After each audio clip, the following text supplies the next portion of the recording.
అందరికీ నమస్కారం. ఈరోజు మనము మన దేశం యొక్క ప్రాచీన విజ్ఞానం, ప్రాచీన చరిత్ర, ఆనాడు మన వాళ్ళు సాధించిన ఘన విజయాలు అవన్నీ ఎందుకు మనకు తెలియకుండా పోయాయి అనే అంశాల మీద వ్యాఖ్యానమాల అనే ఒక పేరుతో తెలుసుకునే ప్రయత్నం చేద్దాం.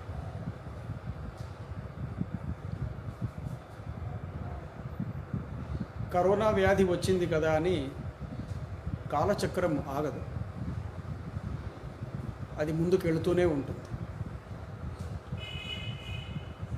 నిన్నటికి మన కేంద్ర ప్రభుత్వం కరోనా వ్యాధిని నియంత్రించాలనే ఉద్దేశంతో పెట్టిన లాక్డౌన్ 3 నెలలు పూర్తి అయ్యి ఈరోజు 4వ నెలలోకి ప్రవేశించాం.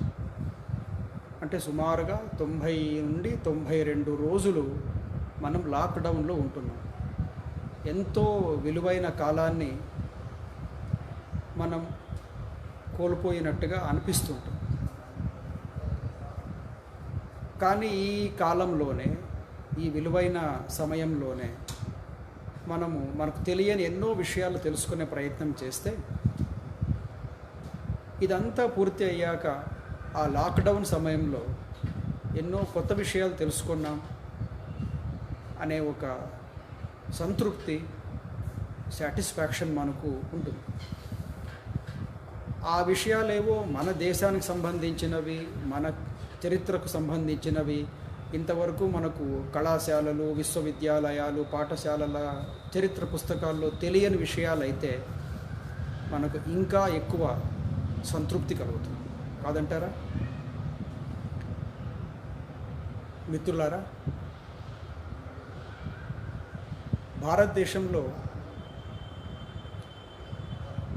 993 విశ్వవిద్యాలయాలు, 39,931 కళాశాలలు, 15,01,064 పాఠశాలలు ఉన్నాయంటే మన దేశం ఎంత పెద్దది, ఇందులో చదువుకునే వాళ్ళ సంఖ్య ఎంత ఉంటుంది అనే విషయం మీకు బాగా అర్థమైపోతుంది. కానీ దురదృష్టం ఏమిటంటే ఈ విశ్వవిద్యాలయాలు, కళాశాలలు, పాఠశాలల్లో చదువుకునే విద్యార్థులకైనా, ఈ విద్యార్థులకి పాఠాలు చెప్పే ఉపాధ్యాయులు, ఆపై స్థాయి గురువులైనా మన దేశం యొక్క చరిత్ర, ప్రత్యేకించి ప్రాచీన చరిత్ర, మన దేశం యొక్క ఆనాటి ఘన విజయాలు, మన శాస్త్రవేత్తలు, మన మహర్షులు, ఋషులు సాధించిన అమూల్యమైన అద్భుతమైన విజయాలని వాళ్లకు తెలియదు కాబట్టి విద్యార్థులు కూడా చెప్పలేకుండా పోతున్నారు అని అనుకుంటే, వాళ్ళైనా తెలుసుకునే ప్రయత్నం చేస్తే ఇప్పటి నుండైనా కనీసం మన విద్యార్థులకు ఇవన్నీ అందుతాయేమో అని ఒక ఆశ. చాలా బాధాకరమైన విషయం ఏమిటంటే ప్రపంచంలో ఏ ఇతర దేశానికైనా ఇంత గొప్ప గతం, గ్లోరియస్ పాస్ట్, ఇంత అద్భుతమైన చరిత్ర, కాలం చెరిపివేయలేనంతటి దృఢమైన సంస్కృతి, నాగరికత ఇతర దేశాల్లో ఏ దేశానికి ఉండినా కూడా వాళ్ళు దీన్ని పువ్వుల్లో పెట్టి చూసుకొని ఉండేవాళ్ళు. ఆశ్చర్యం ఏమిటంటే ఈ దేశంలో ఉండే కొందరు ఈ దేశపు ఇంత పెద్ద, ఇంత గొప్ప, ఇంత అద్భుతమైన గతాన్ని, వారసత్వాన్ని, చరిత్రని, సంస్కృతిని, నాగరికతని ఎగతాళి కూడా చేస్తుంటారు. పూజించాల్సింది పక్కన పెట్టి ఎగతాళి చేస్తుంటారు. ఇది బహుశా ప్రపంచ చరిత్రలో ఏ దేశంలో కూడా కనిపించని ఒక వింతైన, విడ్డూరమైన విషయం. మీరే గమనించండి. భారతదేశానికి స్వాతంత్రం వచ్చి 70 ఏళ్ళు పూర్తి చేసుకున్నాం కదా. ఒకవేళ ఈ మన విద్యా విధానాన్ని ఇతరులెవరో మన మీదకి బలవంతంగా రుద్దారు అని అనుకుంటే మనం దీన్ని మార్చుకోవాలి కదా. మనదైన చరిత్ర, మనదైన సంస్కృతి, మనదైన నాగరికత మనం తెలుసుకోవాలి కదా. అలా చేయాల్సిన మనము ఆ పని చేయకుండా దాన్నే కొనసాగించడంలో ఏమైనా అర్థం ఉందా? అర్థం లేకపోగా చరిత్రని అధ్యయనం చేసే వాళ్ళకి పెద్ద కుట్ర అని కూడా తెలిసొస్తుంది. ఆ విషయాలు మనము రేపు ఎల్లుండి వినబోయే ఉపన్యాసాల్లో తెలుసుకుందాం. ఈరోజు మన గతానికి సంబంధించి మన దేశం యొక్క పేరు, ఆ పేరు రావడానికి వెనకల ఏమి కారణం, మన దేశం యొక్క అసలు పేరు ఏమిటి, ఆ రూట్స్ లాంటి విషయాలు, అంటే ఆ మూలాలు లాంటి విషయాలు మొదట ప్రారంభించి తర్వాత మరికొన్ని విషయాలు చెప్పుకుందాం. భారతదేశానికి ఇండియా అనే పేరే చాలామందికి తెలుసు. అంటే మన దేశంలో వెళ్ళి ఇండియా అంటేనే ఈ కాలంలో ఉండే విద్యార్థులకి, ప్రత్యేకించి ఇంగ్లీష్ మీడియం విద్యార్థులకి ఇండియా అంటేనే ఎక్కువగా అర్థమవుతుంది. భారతదేశం అనే వాళ్ళ సంఖ్య చాలా చాలా తక్కువ. పోనీ భారతదేశానికి ఇండియా అనేది సరి అయిన పేరా? ఒకవేళ సరి అయిన పేరు అయితే ఉంచుకుందాం. సరి అయిన పేరా? దానికి ఏమైనా ఆధారాలు ఉన్నాయా? లేవు. ఎందుకు లేవు అంటే, ముందుగా ఈ పేరు ఇండియా అనేది ఉందే, అది మన దేశం వాళ్ళు మన దేశానికి పెట్టుకున్న పేరు కాదు. ఆనాడు ఎవ్వరూ దీనికి ఇండియా అని పేరు పెట్టలేదు. మరి పెట్టింది ఎవరు? దీనిని, ఈ ఇండియా అనే పేరుని విదేశీయులు మన మీద రుద్దిపోయారు. ఎందుకు అట్లా చేస్తారు? దాని వెనకల మనం పెద్దగా పట్టించుకొని ఒక కుట్ర ఉంటుంది. అదేమిటంటే, ఏ వ్యక్తికైనా తన అసలు పేరుని తీసేసేసి వేరే పేరు పెట్టి ఆ పేరుతోనే అతన్ని మళ్ళీ మళ్ళీ మళ్ళీ సంబోధిస్తుంటే కొంతకాలానికి అతను తన అసలు పేరునే మర్చిపోయి వాళ్ళు ఇచ్చిన పేరునే, వాళ్ళు పెట్టిన పేరునే తన పేరు అనుకొని ఆ పేరుతోనే చలామణి అవుతుండే పరిస్థితి ఏర్పడుతుంది. దీనికి చరిత్రలో ఎన్నో సాక్ష్యాలు ఉన్నాయి. ఆఫ్రికా ఖండానికి వెళ్ళి ఐరోపా వాళ్ళు అక్కడి నల్ల జాతీయులని తమ తమ దేశాలకి బానిసలుగా తెచ్చుకున్నారు. బలవంతంగా కొట్టి, బెదిరించి, తాళ్లతో కట్టి, పడవల్లోకి కుక్కి వాళ్ళని ఐరోపా దేశాలకి తీసుకొచ్చారు. ఆ బానిసల్ని మోసుకొని ఆ నౌకలు ఐరోపా సముద్ర తీరాలకు వచ్చిన సమయంలో అక్కడి ఐరోపా అధికారులు చేసిన మొట్టమొదటి పని ఆ బానిసలకు ఉండే పేర్లను మార్చేసి వాళ్లకు వేరే పేర్లు ఇవ్వడం. ఆ పేర్లతో వాళ్ళు నెమ్మదిగా అలానే పిలువబడుతూ, అలానే వాళ్ళు సంబోధించబడుతూ నెమ్మదిగా వాళ్ళ పేర్లను వాళ్ళే మర్చిపోయారు. వాళ్ళ పేర్లే వాళ్ళ గుర్తు లేకుండా అయిపోయాయి. ఎప్పుడైనా ఒక దేశం, ఒక మనిషి తన యొక్క అసలు స్వరూపాన్ని, తన యొక్క అసలు చరిత్రని, అసలు సంస్కృతిని మర్చిపోతే ఆ సంస్కృతిలో ఆ దేశం వాళ్ళు, ఆయన పూర్వీకులు సాధించిన విజయాలు ఏవి ఆయనకు ఆసక్తిని కలిగించవు, గుర్తుండదు. దీన్ని ఆత్మవిస్మృతి అంటారు, తనని తాను మర్చిపోవడం. ఇప్పుడు భారతదేశానికి అదే కోణంలో ఈ కుట్ర జరిగింది. భారతదేశీయులకి వాళ్ళ దేశం యొక్క గొప్పదనం తెలియకూడదు, వాళ్ళు దాన్ని మర్చిపోవాలి. మర్చిపోతేనే మేమంతా ఇప్పుడిప్పుడే తయారవుతున్న జాతి అని వాళ్ళు అర్థం చేసుకుంటారు. అప్పుడు వాళ్ళని మనము ఓడించడం చాలా తేలిక. వాళ్ళలో వాళ్ళ దేశం పట్ల గర్వం ఉండదు, ఒక అంకిత భావం ఉండదు, సమర్పణాభావం ఉండదు. ఆ దేశం కోసం, ఆ చరిత్ర కోసం, ఆ వారసత్వం కోసం పోరాడాలనే ఒక పటిమ ఉండదు. ఆ విధంగా వాళ్ళని దెబ్బతీయాలని ఈ పేరు మనకు పెట్టిపోయారు. కొన్ని చారిత్రక ఆధారాల ఆధారంగా కూడా మనము ఈ విషయాన్ని కొంచెం తెలుసుకుందాం. అలెగ్జాండర్ భారతదేశానికి వచ్చినప్పుడు ఆ సమయంలో ఆనాటి ఆ దేశస్థులకి, అంటే గ్రీస్ దేశస్థులకి, గ్రీస్ లాంటి మరికొన్ని ఇతర దేశాలకి సింధు నదికి అటుపక్కన కొన్ని దేశాలు, కొన్ని ప్రాంతాలు, కొంత భూభాగం ఉందనే విషయం కూడా తెలియదు. వాళ్ళు అంటే ప్రత్యేకించి అలెగ్జాండర్ ప్రపంచాన్ని మొత్తం జయించాలనే ఉద్దేశంతో సింధు నది దాకా వచ్చాడు. మనం సింధు అని పిలిచే ఆ నదిని వాళ్లకు సింధు అనడం చేతకాక ఇండస్ అని అన్నారు. ఇండస్కి ఆవల వైపు ఉండేదంతా కూడా ఇండియా అనే విషయాన్ని ఇండియా అయి ఉంటుంది, లేక ఇండియా అని సంబోధిద్దాం అని వాళ్ళు అలా మొదలుపెట్టారు. అల్బరోని, మెగస్తనీస్ ఇలాంటి ఆ దేశస్థుల ఎక్స్ప్లోరర్స్, అంటే కొత్త కొత్త ప్రదేశాలు, కొత్త కొత్త విషయాలు తెలుసుకునేందుకు సముద్రయానాలు చేసే వాళ్ళందరూ ఎక్స్ప్లోరర్స్ అవుతారు. వాళ్ళందరూ ఈ దేశానికి, ఈ ప్రాంతానికి రావడం, వాళ్ళ రచనల్లో, పుస్తకాల్లో ఇండియాని ఇండికా అనే పేరుతో సంబోధించడం, ఆ ఇండికా ఆధారంగానే ఇండియా అనే పేరు స్థిరపడిపోవడం జరిగింది.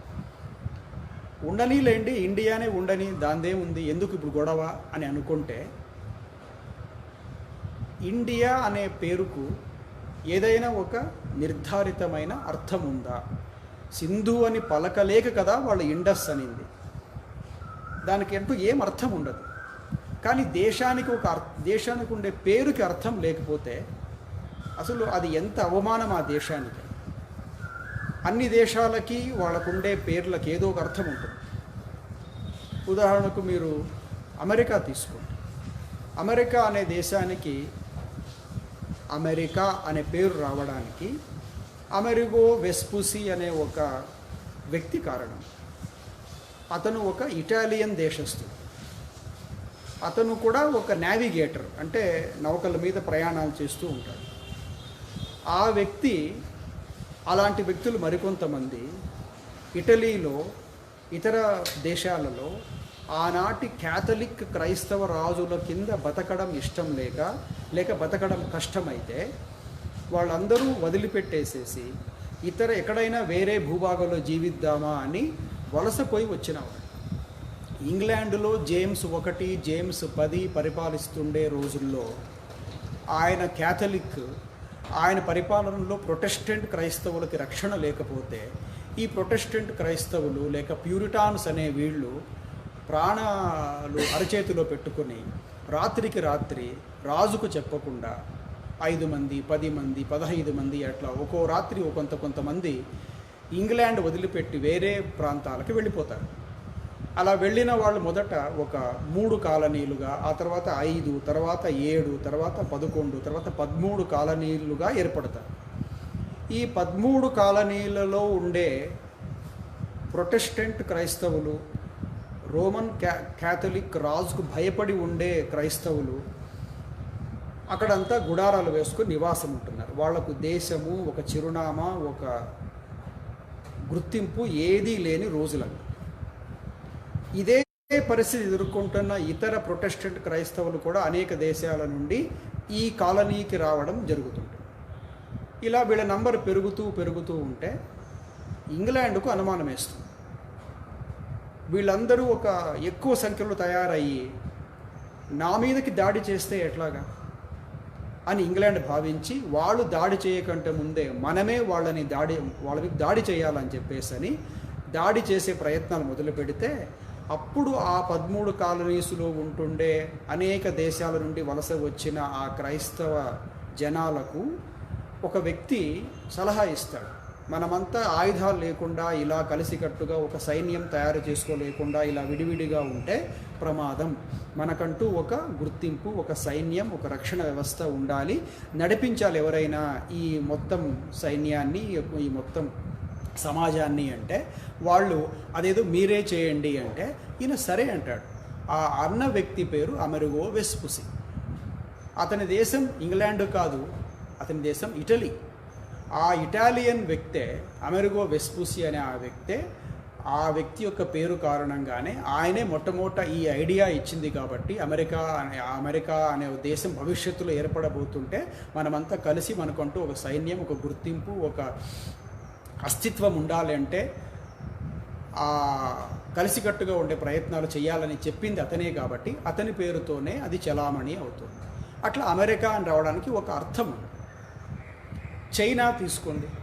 చైనా అంటే దీనికి ఒక పేరు వచ్చి తెలుగులో అయితే తెల్ల బంక మట్టి అంటారు. అంటే వైట్ సిరామిక్ ఇంగ్లీష్లో, ట్రాన్స్పరెంట్గా ఉండి చాలా సున్నితంగా చాలా డెలికేట్గా ఉండే ఒక రకం మట్టి. ఆ మట్టి ఆ చైనా ప్రాంతంలో విశేషంగా దొరుకుతుంది. అందుకే మన ఇళ్లలో కూడా ఈ మధ్య వరకు ఇప్పుడు కూడా చాలా ఇళ్లలో చైనీయులు తయారు చేసిన కప్పులు, సాసర్లు, ఇతర పింగాణి వస్తువులు అన్నీ ఉంటాయి. అవన్నీ కూడా తెల్ల బంక మట్టితో తయారు చేయబడిన వస్తువులు. అటువంటి మట్టి చైనాలో ఎక్కువగా దొరుకుతుంది కాబట్టి చైనా అనే పేరు, వైట్ క్లే, తెల్ల బంక మట్టి పేరుతో చైనాకు ఆ పేరు వచ్చేసింది. మీరు ఇంకా రష్యా తీసుకున్న, రష్యా అనే పేరు రావడానికి కూడా ఒక అర్థం. చాలా కాలం క్రితం కెల్వియన్ రూజ్ అనే ఒక రాజు వంశానికి చెందిన ఆ వంశస్థులందరూ కూడా ఆ తర్వాత రోజుల్లో రష్యన్ జాతిగా రూస్ అనే ఒక రష్యన్ జాతిగా గుర్తు పొందారు. కాబట్టి ఆ దేశం పేరు అట్లానే రష్యా అని కొనసాగింది. అందుకే రష్యా అనే ఇంగ్లీష్ పదాన్ని హిందీలో రూస్ అని అంటుంటారు. నిజానికి కూడా రూస్ అనే ధాతువు, ఆ పదధాతువు నుంచి పుట్టిందే రష్యా అనే ఈనాటి పేరు కూడా. అలా పాకిస్తాన్కి ఒక పేరు, ల్యాండ్ ఆఫ్ ప్రాస్పరిటీ పాకిస్తాన్, సమృద్ధికి ఒక చిరునామా లాంటి భూభాగం అనే పేరుతో వాళ్ళు ఒక అర్థంతో పెట్టుకున్నారు. కానీ ఏ అర్థము లేనిది ఒక ఇండియా అనే పేరు. దారుణం ఏమిటంటే భారతదేశంలో ఇంగ్లీషు మాట్లాడే వాళ్ళ సంఖ్య 100కి 5 నుండి 10 కూడా సరిగా ఉండదు. అంటే 135 కోట్ల జనాభాలో ఇంగ్లీషు మాట్లాడే వాళ్ళ సంఖ్య, ఇంగ్లీష్లోనే ఎక్కువ మాట్లాడే వాళ్ళ సంఖ్య 5 నుండి 10% కూడా ఉండదు. మిగిలిన 90%, మిగిలిన 85% భారతీయ దేశ ప్రజలు ఇంగ్లీషు మాట్లాడరు. 90% ప్రజలు మాట్లాడని భాషలో ఉండే ఒక పేరుని ఈ దేశానికి పెట్టుకొని దాని మీదనే మనము మన గుర్తింపు ఇదే అని చెప్పుకోవడం చాలా దురదృష్టకరం. ఒకవేళ మన దేశంలో ఇంగ్లీష్ మాట్లాడే వాళ్ళ సంఖ్య అంత ఎక్కువగా ఉంటే, మనది ఒక ఇంగ్లీష్ నేషన్ అయి ఉంటే ఖచ్చితంగా ఇండియా సరిపోయి ఉండేదేమో. కాదు, మనది ఇంగ్లీష్ నేషన్ కాదు కదా, మనది ఆంగ్ల జాతి కాదు కదా, మన జాతి భారత జాతి. మరి మీరు ఇందాక ఇండియాకు అర్థం లేదు అన్నారని అనుకొని మీరు భారత్కి ఏమైనా అర్థం ఉందా అంటే ఉంది. మామూలు అర్థం కాదు, చాలా గొప్ప అర్థం ఉంది. ఒక అర్థం కూడా కాదు, కొన్ని అర్థాలు ఉన్నాయి. ఉదాహరణకు భా అంటే సంస్కృతంలో అర్థము వెలుతురు, లైట్. రత్ అంటే ఆ వెలుతురేదో తెలుసుకోవడానికి తనని తాను అంకితం చేసుకున్న ఒక వ్యక్తి. అట్లా భారత్ అంటే వెలుతురు తెలుసుకోవడానికి. ఇక్కడ వెలుతురు అంటే మీరు ఏదో కేవలం బ్రైట్నెస్ అని అనుకోవద్దండి, ఇది దీపాలు పెడితే వచ్చే వెలుగు అని కాదు. ఇక్కడ వెలుగుని అర్థం మనము జ్ఞానం అనే దాంతో చూడాలి. జ్ఞానం అనే వెలుతురిని తెలుసుకోవడానికి, అంటే జ్ఞాన సిద్ధి కోసం తన జీవితాన్ని సమర్పణ చేసుకున్న వ్యక్తిని భారత్ అంటారు. అటువంటి భారత్ అనే పేరు అనే ఆ నిర్వచనంతో ఉండే ప్రతి వ్యక్తి కూడా భారతీయుడు అవుతాడు. ఇటువంటి వాళ్ళు నివసించే భూభాగాన్ని భారతదేశము అంటారు, భారతవర్షము అంటారు. వర్షం అంటే సంస్కృతంలో దేశమని, భారతదేశం అని కూడా అనొచ్చు. చూడండి, వెలుతురుని అన్వేషించేవాడు, జ్ఞానాన్ని అన్వేషించేవాడు. మిగిలిన ప్రపంచమంతా ఇంకా మాట్లాడడం కూడా తెలియని రోజుల్లో, గుహల్లో ఒకరినొకరు చంపుకొని తినే అనాగరికమైన రోజుల్లో, గుడ్డలు ధరించకుండా నగ్నంగా తిరుగుతుండే రోజుల్లో ఇక్కడ జ్ఞానం కోసం మనుషులు తపస్సులు చేసేవాడు, సాధనలు చేసేవాడు. అటువంటి గొప్ప చరిత్ర కలిగిన ఈ దేశానికి భారత్ అనే పేరు చాలా సరిగ్గా సరిపోయే పదం. ఉత్తరం యత్ సముద్రస్య హిమాద్రశ్చైవ దక్షిణం వర్షం తద్భారతం నామ భారతీ యత్ర సంతతి అంటుంది విష్ణు పురాణం. జాగ్రత్తగా అర్థం చేసుకోండి. దీని అర్థము దక్షిణాన హిమాలయాలు ఉన్నాయని కాదు. దక్షిణాన సముద్రం, ఉత్తరాన హిమాలయాలతో కూడుకున్న ఈ భూభాగాన్ని భారత్ అని పిలుస్తారు. ఆ భారత్తులో పుట్టిన ప్రతి ఒక్కడు కూడా భారతీయ సంతతి వాడవుతాడు. అట్లా అందరూ భారతీయులుగా గుర్తింపు పొందుతారు. ఎంత చక్కటి అర్థం ఉంది.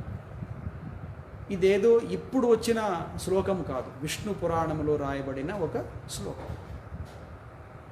ఇంకా అనేక అర్థాలు ఉన్నాయి. మరొక మంచి అర్థం భారతదేశానికి ఒకటి కూడా ఉంది. అదేమిటంటే,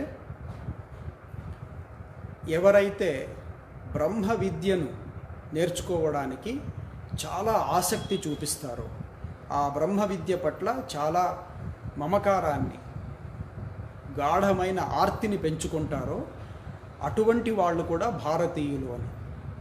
బ్రహ్మ విద్యాం పశ్యాం రమతే ఇది భారత అంటే బ్రహ్మ విద్య. బ్రహ్మ విద్య అంటే ఏమి? దాన్ని మించిన విద్య ఇంకొకటి ఉండదు. The highest knowledge, the ultimate knowledge. దాన్ని నేర్చుకోవడానికి పశ్యాం రమతే ఇష్టపడేవాడు, దాన్ని నేర్చుకుంటూ ఆస్వాదించేవాడు, దాన్ని నేర్చుకోలేకపోతే ఉండలేకపోయేవాడు. అటువంటి వ్యక్తిని ఇది భారత, అతన్ని భారత అని పిలవచ్చు. ఆ భారత అనే పేరు కలిగిన అనేక మందిని మనం భారతీయులం అని అంటాం. ఇంత గొప్ప అర్థము, ఇంత గొప్ప వారసత్వం, చరిత్ర ఉండగా దీన్ని వదిలిపెట్టేసి ఏ అర్థము లేని ఒక ఇండియా అనే పేరును పెట్టుకొని మనమంతా ఇండియన్స్ అని చెప్పుకోవడం అనేది నిజానికి మనల్ని మనము కించపరుచుకున్నట్టుగానే అవుతుంది. ఈ కించపరుచుకోవడం అనేది అలవాటైపోయిన కారణంగా, మనకు తెలియకుండానే మన సబ్కాన్షియస్ మైండ్లో అది ఉండిపోయిన కారణంగా మన దేశం గురించి మనం తెలుసుకో, మన చరిత్ర గురించి మనం తెలుసుకో, మన వారసత్వం గురించి మనం తెలుసుకో, చెప్పిన ఆసక్తిగా వినం.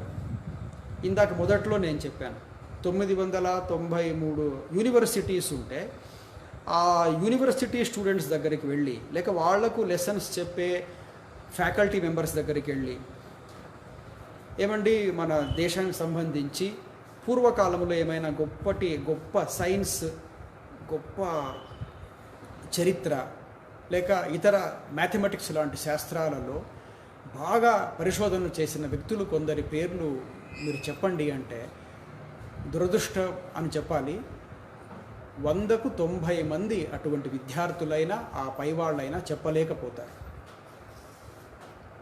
దీనికి కారణం వాళ్ళకెవరూ చెప్పలేదు. ఎందుకు చెప్పలేదు? చెబితే వీళ్ళందరూ కూడా తమ గతం పట్ల చాలా గౌరవం పెంచుకుంటారు, అంత కలిసి మాది ఇంత గొప్ప దేశమా అని ఒక ఫీలింగ్ ఆఫ్ ప్రైడ్ వీళ్ళలో పుడుతుంది. అలా పుడితే ఆ దేశం కోసం ఏమైనా చేస్తారు వీళ్ళు అని ఒక పెద్ద కుట్రతో ఆంగ్లేయులు వాళ్ళని సమర్థించే మరికొంతమంది ఇతర సిద్ధాంతాల వ్యక్తులు కలిసి రాసిన చరిత్ర కారణంగా మన యొక్క అసలు చరిత్ర మన వాళ్ళకు తెలియకుండా పోయింది. అంతేకాదు, తెలియకపోవడం మాత్రమే కాదు, మన చరిత్రలో ఒకవేళ మనం అటువంటి గొప్పవాళ్ళ ఉదాహరణలు చెబితే దానిని అబద్ధమని చెప్పేవాళ్ళు, అవాస్తవమని ఖండించేవాళ్ళు, దాన్ని గేలి చేసేవాళ్ళు తయారై కూర్చున్నారు. వీళ్ళందరికీ భారతదేశంలో సెక్యులర్ మేధావులని పేరు కూడా పెట్టుకున్నారు. ఒక సంఘటన ఇక్కడ గుర్తుకొస్తుంది. ఆల్బర్ట్ ఐన్స్టీన్ ఒకసారి బస్సులో ప్రయాణం చేస్తున్నప్పుడు అతని పక్కన ఒక వ్యక్తి కూర్చొని ఉంటాడు. ఆల్బర్ట్ ఐన్స్టీన్ ఈ వ్యక్తిని అడుగుతాడు, నీవు ఏ దేశస్థుడివి అని. అతను కొంచెం అర్థమైంది ఈ దేశస్థుడు ఇతనని. ఆయన అడిగాడు, ఏ దేశస్థుడు? అతను అన్నాడు, నేను ఇండియా నుంచి వస్తున్నాను. ఓ, ఇండియా నుంచి వస్తున్నాను, అయితే నువ్వు తప్పకుండా భగవద్గీతను చదివింటావు కదా, ఎన్ని మార్కులు చదివావు భగవద్గీత అని అడిగాడు. అడిగితే ఈ వ్యక్తి నిజాయితీకి ఒప్పుకోవాలి, మనము చదవలేదు అని చెప్పాడు. No, I haven't read the Bhagavad Gita. Einstein ఆశ్చర్యపోతారట, భారతీయుడు అయి ఉండి భగవద్గీతను చదవలేదు నువ్వు? చదవలేదు, అవసరం పడలేదు. మన వాడి మాటలు చూడండి. ఆల్బర్ట్ ఐన్స్టీన్ అప్పుడు ఆశ్చర్యంగా అంటాడట, బాబు, నేను ఈరోజు ఆల్బర్ట్ ఐన్స్టీన్గా ప్రపంచంలో ఇంత పేరు, ఇంత గుర్తింపు, ఇంత ప్రఖ్యాతి ఉంది అంటే నేను భారతదేశానికి ఎంతో రుణపడి ఉన్నాను. భారతదేశంలోని భగవద్గీత, ఉపనిషత్తులు, ఇతర అనేక గొప్ప శాస్త్ర గ్రంథాలు కొద్దో గొప్పో నేను చదివిన కారణంగా నా యొక్క విజ్ఞానం పెరిగింది, వికసించింది. దాని ఆధారంగానే నేను కనుక్కున్న విషయాలు, పరిశోధనలు ఇంత ప్రాచుర్యం పొందిన. అలాంటి వాడివి నీవు నీ దేశంలో ఆ దేశంలో అన్నీ నీకు అందుబాటులో ఉన్నా కూడా చదవలేకపోయావు కదా. Really you have committed A mistake. అంటే దారుణం ఏమిటంటే మన దేశం మనము మన చరిత్రను తెలుసుకోలేకపోగా, ఎందుకు తెలుసుకోలేకపోయినావు నువ్వు అని విదేశీయుడు అడిగితే తల వంచుకునే పరిస్థితి మనది. ఇప్పుడు 25 ఏళ్ళు 30 ఏళ్ళు వచ్చిన మన భారతదేశ యువకులు ఒకవేళ వాళ్ళ విజ్ఞానం కారణంగానో లేక ఇంకా ఏ ఇతర కారణం విదేశాలకు వెళ్తారనుకో. విదేశాలకు వెళ్ళి అక్కడ విశ్వవిద్యాలయాల్లో అడుగుపెట్టినప్పుడు ఆ విశ్వవిద్యాలయాల చరిత్ర, సైన్స్, గణిత శాస్త్రం అలాంటి విభాగాల్లో వాళ్ళు వెళ్ళినప్పుడు అక్కడ వాళ్లకు మన దేశస్థుల చిత్రపటాలు కనపడతాయి. అవి ఎక్కడా మనం ఇక్కడ చూసిండం. ఇతర దేశాలలో మన యొక్క శాస్త్రవేత్తల, మన మహర్షుల చిత్రపటాలు కనిపిస్తాయి. మనం పోయి అప్పుడు చూస్తుంటాం, ఓహో మనవాడు ఇంత గొప్ప పని చేశాడా అని చెప్పేసి. అరే ఇన్నాళ్ళు నువ్వు ఆ ల్యాండ్లోనే పుట్టినావు, ఆ ల్యాండ్లోనే పెరిగావు, ఆ ల్యాండ్లోనే చదువుకున్నావు, ఇక్కడికి వచ్చినావు. వాళ్ళందరూ అందించిన విజ్ఞానము నీ దేశంలో నిక్షిప్తమై ఉంది, అక్కడ ఉంది. దాన్ని నువ్వు చదవకుండా, తెలుసుకోకుండా సైన్స్ అంటే వెస్ట్, సైన్స్ అంటే ఐరోపా దేశాలు ఇచ్చినవే అని తెలుసుకొని అని నమ్మి ఎవరో చెబితే ఇక్కడికి వచ్చావు. అసలు విషయం అది కాదు. ఇది మీ వాళ్ళు ఇంత గొప్పవాళ్ళు, మీ వాళ్ళు అది చరిత్ర ఇంత ఘనమైనది అని అప్పుడు చెబితే అప్పుడు కొంచెం మనకు సెన్స్ ఆఫ్ ప్రైడ్ కలుగుతుంది. దారుణం కాదండి? మనం వెళ్ళి వాళ్లకు చెప్పాల్సిన పరిస్థితిలో ఉండాల్సిన మనము వాళ్ళ చేత చెప్పించుకునే పరిస్థితికి వచ్చింది. బహుశా ఏ లక్ష్యంతో ఇంగ్లీష్ వాళ్ళు ఈ దేశంలో ఇంగ్లీష్ ఎడ్యుకేషన్ ఇంట్రడ్యూస్ చేశారో, ఏ ఉద్దేశంతో, అది ఖచ్చితంగా నెరవేరింది.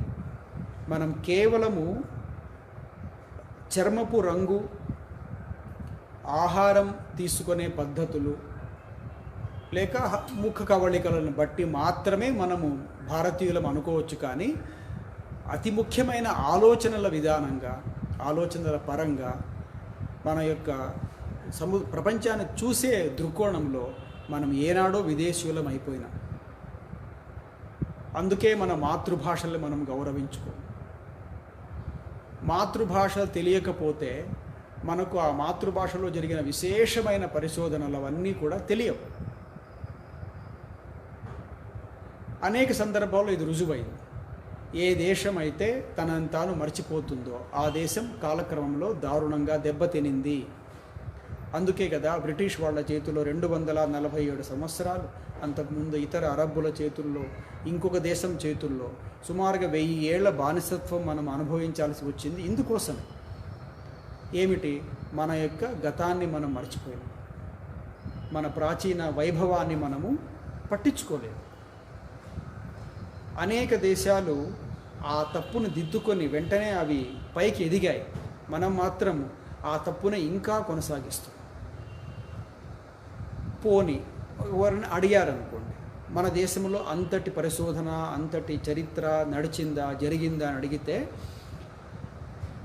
వాళ్ళ నోళ్ళు మూయించేంతటి చరిత్ర, సంస్కృతి, విజ్ఞానం ఇక్కడ ఉండింది. చిన్న ఉదాహరణ, ఆనాడే ఆ రోజుల్లోనే మన దేశపు ఆనాటి మహర్షులు భూమండలాన్ని 7 ద్వీపాలుగా విభజించి వర్ణించేవారు. సప్తద్వీపాలు అని పిలిచేవారు. ఈరోజు మనం వీటిని ఏ 7 ఖండాలు అనుకుంటున్నామో వాటిని ఆనాడే 1000 ఏళ్ల క్రితమే భూమండలాన్ని విభజించి ఇలా ఉంటుంది అని చెప్పగలిగారు. అంతకంటే గొప్ప ఆశ్చర్యం ఏమిటంటే అలా చేయడానికి వాళ్ళు ఆయా ప్రదేశాలకు వెళ్ళాల్సిన అవసరం లేకుండా పోయింది. వాళ్ళ యొక్క మనోశక్తి కారణంగా ప్రపంచాన్ని వాళ్ళ దివ్య దృష్టితో చూసి, భూమండలాన్ని దివ్య దృష్టితో చూసి దానిని 7 ద్వీపాలుగా విభజించారు. జంబూద్వీపం ఆసియా ఖండం, సుఖద్వీపం ఐరోపా, క్రౌంచ ద్వీపం ఆఫ్రికా, ప్లవలీ ద్వీపం అంటార్కిటికా ఆస్ట్రేలియా, పుష్కర ద్వీపం దక్షిణ అమెరికా, ప్లక్షద్వీపం ఉత్తర అమెరికా, ఓషనేషియా కుశద్వీపం. ఇంత క్లియర్గా ఆనాడే చెబితే మనం అది పట్టించుకోలేదు. మనకు అంటార్కిటికా అంటే, ఆస్ట్రేలియా అంటే, యూరోప్ అంటే, ఏషియా అంటే, సౌత్ అమెరికా, నార్త్ అమెరికా అంటేనే బాగా గుర్తుపెట్టుకుంటాం, వింటాం. కానీ ఇప్పుడు నేను చెప్పిన పేర్లు చాలామందికి మనకు తెలిసి కూడా ఉండవు. నాకు తెలిసాయని కాదు, నేను కూడా తెలుసుకున్నాను. మీరు ఇంకా ఎక్కువ తెలుసుకోవచ్చు కావాల్సింది. మనం మర్చిపోయాం దాన్ని. అంత గొప్ప విభజన జరిగింది ఇక్కడ. ఆ విభజనని ఇన్ని రోజుల తర్వాత కూడా తప్పని చెప్పలేకపోతున్నాం. చూడండి, that is the greatness of it. ఆ రోజు చెప్పింది ఈరోజు కన్నా నడుస్తుంది. మీరు ఈ దేశంలో ఏ విశ్వవిద్యాలయానికైనా వెళ్ళండి, అక్కడ ది ఆరిజిన్ ఆఫ్ స్పీసిస్ అంటే జీవం ఎలా మొదలైంది ఈ భూమండలంలో, ఈ భూమి మీద అనే విషయం వచ్చినప్పుడు అందరూ చార్లెస్ డార్విన్ గురించి చెప్తుంటారు. ఆయన రాసిన the origin of the species 1859లో రాశాడు.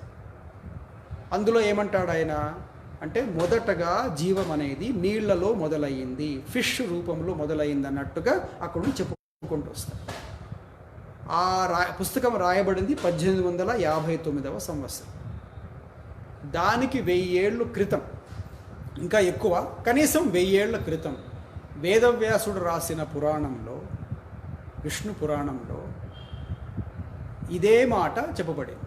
మొదటి అవతారం మత్స్యావతారం,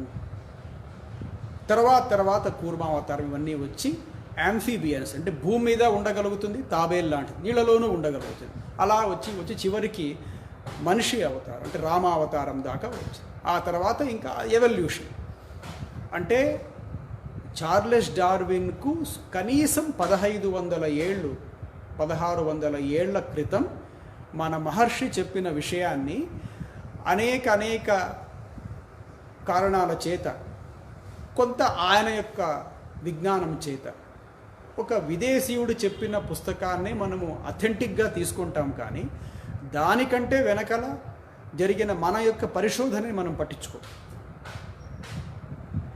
ఇది కేవలం అలసత్వం మాత్రమే కాదు, ఇది మనమే చేసుకుంటున్న అన్యాయం. చార్లెస్ డార్విన్ గురించి మాట్లాడినంత సులభంగా, ఎక్కువగా, ఇంట్రెస్టింగ్గా, లేక అందులో నీలమై మాట్లాడే మన దేశపు మేధావులు విష్ణు పురాణం గురించి మాట్లాడమంటే తెలియదంట. ఇక్కడ నేను మతపరమైన కాంటెక్స్ట్లో మాట్లాడడం లేదు, ప్యూర్ సైన్స్. ఒక పుస్తకం రాయబడింది, ఆ పుస్తకంలో ఇలా చెప్పబడింది. ఆ పుస్తకానికంటే 100 ఏళ్ల క్రితం మరో పుస్తకం రాయబడింది అన్నప్పుడు ఇప్పుడు ఏది మొదలై ఉంటుంది, ఏది మొదటిది అయి ఉంటుంది? మొదటిది అదే కదా. దానిని ప్రామాణికంగా తీసుకోకుండా దానిని పక్కన పెట్టేసి కొత్తగా వచ్చిన దానిని మనం ఇదే కరెక్ట్ అని చెబితే అదంతా ఇప్పుడు ఏమైనట్టు? అదంతా అబద్ధం అనుకోవాలా?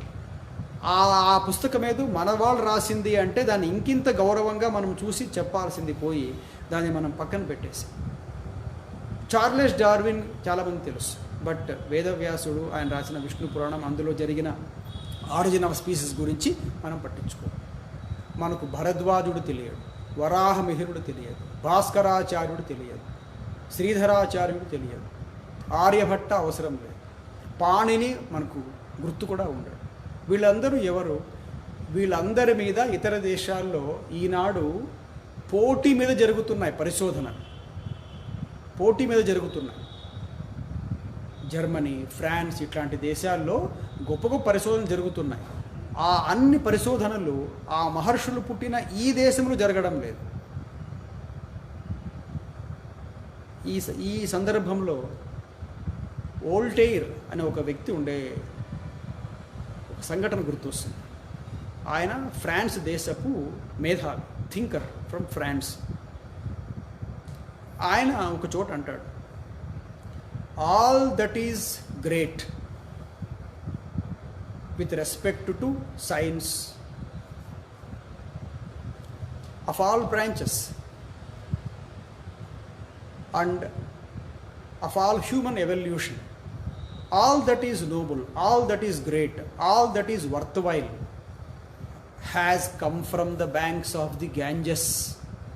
అంటే మానవ మేధస్సు వికసించడము, ఆ వికాసంలో వచ్చిన అనేక అనేక అనేక ఘన విజయాలు, సంస్కృతి పరంగా కానీ, నాగరికత పరంగా కానీ, సైన్స్ పరంగా కానీ, ఆ సైన్స్లో అనేక బ్రాంచెస్ ఆఫ్ సైన్స్ పరంగా కానీ, అవన్నీ మొత్తానికి మానవుడిని ఎంతో గొప్ప ఎత్తుకు తీసుకెళ్ళిన అన్ని అంశాలు గంగా తీరం నుండి ఈ ప్రపంచానికి అందినాయి అని వోల్టైర్ అంటాడు. ఈ దేశం వాడు అనాల్సిన మాటని వోల్టైర్ అనే ఫ్రాన్స్ దేశం వాడు అంటాడు. లియాంగ్ టాంగ్ అనే ఒక చైనీస్ రచయిత ఉండేవాడు. ఆయన ఒక మాట అన్నాడు, India was China's teacher in mathematics, particularly in trigonometry, quadratic equations, in grammar, in phonetics. India had taught China. India చైనాకు బోధించింది అని. అంత గొప్ప విషయాన్ని ఈ దేశంలో ఎంతమంది విద్యార్థులకు మనం చేరవేశాం. ఈ విషయాన్ని చరిత్రలో రాయబడిన ఆధారాలతో కూడుకున్న ఈ విషయాన్ని మనం ఎంతమంది మన విద్యార్థులకి మన కళాశాలలో, విశ్వవిద్యాలయాల్లో, పాఠశాలల్లో చెప్పం. కాబట్టి మన పిల్లలకు మన గురించి, మన యొక్క దేశం యొక్క గతం గురించి ఏమాత్రం ఒక సెన్స్ ఆఫ్ ప్రైడ్ కలగదు. అలా కలగకపోయిన కారణంగానే ఈ దేశానికి ఏదైనా ఆపద వచ్చినప్పుడు, ఈ దేశాన్ని ఎవరైనా విమర్శించినప్పుడు మనము రెస్పాండ్ అవ్వం. మనకెందుకులే అనుకొని పోతాం. ఎందుకంటే ఇది మన దేశం కాదు అనేది మనకు సబ్కాన్షియస్ మైండ్లో సెటిల్ అయిపోయింది. ఏదో ఉంటున్నాం ఇక్కడ అంతే, ఒక షెల్టర్ లాగా ఆలోచిస్తున్నాం. కాదు, ఇది కేవలం ఒక మట్టిగడ్డ కాదు, కేవలం ఒక భూభాగం కాదు. మనం ఇందులో తాదాత్మ్యం చెంది జీవించే స్థాయి వస్తే తప్ప మన దేశం యొక్క గొప్పదనం, మనం దీన్ని కాపాడుకోవాలనే ఒక కోరిక, దృఢమైన సంకల్పం మనలో కలగదు. కాబట్టి మన ప్రాచీన వైభవం అనేది ఎంత చెప్పినా కూడా ముగిసేంతటిది కాదు. ఎన్ని పుస్తకాలు రాసినా ఇంకొన్ని పుస్తకాలకు బయట నిలిచిపోయిన జ్ఞానం ఉంటుంది. అంత గొప్ప గతం. ఈ గ్లోరియస్ పాస్ట్ని విద్యార్థులకు అందించాలి అనే ఒక సంకల్పంతోనే కరోనా వచ్చి మనమందరం ఇళ్లకే పరిమితమైన ఈ సమయంలో ఫేస్బుక్ ద్వారా కొన్ని విషయాలు మీతో షేర్ చేసుకోవాల్సి వచ్చినప్పుడు 3 రోజులుగా జరిగే ఈ వ్యాఖ్యానమాలలో మొదటి భాగం ఈరోజు కొన్ని విషయాల మీద మనం దృష్టి పెట్టాం. చివరిగా ఒక మాట చెప్పేసేసి ఈనాటి ప్రసంగం ఆపేస్తాం. ఇండియా అండ్ భారత్, ఈ 2 పేర్లలో మన దేశానికి ఏది సూట్ అవుతుందో ఇందాక మనం అనుకున్నాం. దీని మీద ఒక చిన్న ప్రయోగం కూడా చేయండి. నా ప్రసంగం అయిపోయిన తర్వాత కాసేపు అయినాక మీరు ఒక చోట కూర్చొని ఇండియా ఇండియా ఇండియా ఇండియా అని చాలాసేపు అనుకుంటూ ఉన్నాడు.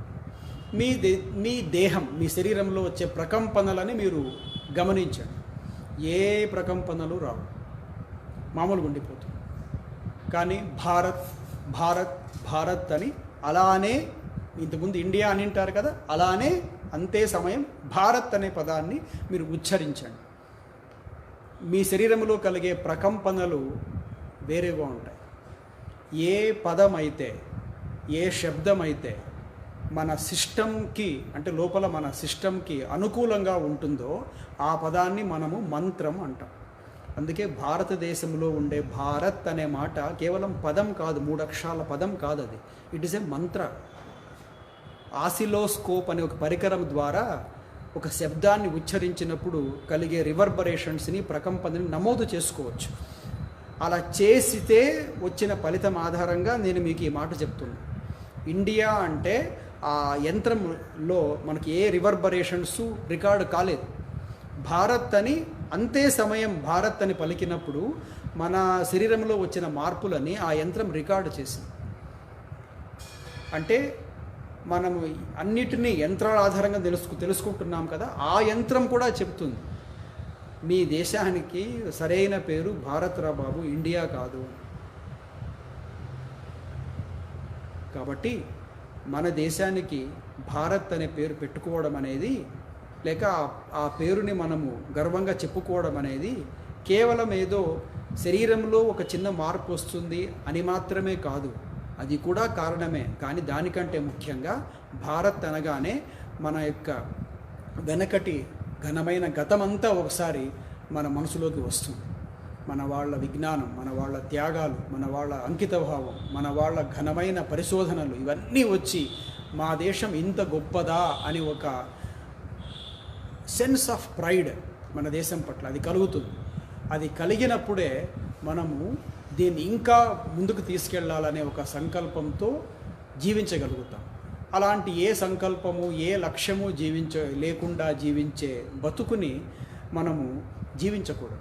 భారతీయులుగా మనం ప్రపంచానికి ఇవ్వాల్సినది, చేయాల్సినది ఎంతో ఉంది. అలా చేయాలంటే ముందు మనం మన గురించి, మన గతం గురించి చక్కగా సంపూర్ణంగా తెలుసుకోవాలి. తెలుసుకునే ప్రయత్నం మనం 3 రోజుల పాటు చేస్తున్నాం. అందులో మొదటి రోజు ప్రసంగం ఈరోజు పూర్తి అయింది. రేపు మన వాళ్ళ సాధించిన ఘన విజయాలని డిపార్ట్మెంట్ వైజ్, విభాగం వైజ్ కొన్నిటిని తెలుసుకుందాం. 3వ రోజు దీనికి ముగింపుగా ప్రసంగం ఉంటుంది. ఇంతవరకు శ్రద్ధగా విన్న మీ అందరికి కూడా ధన్యవాదాలు.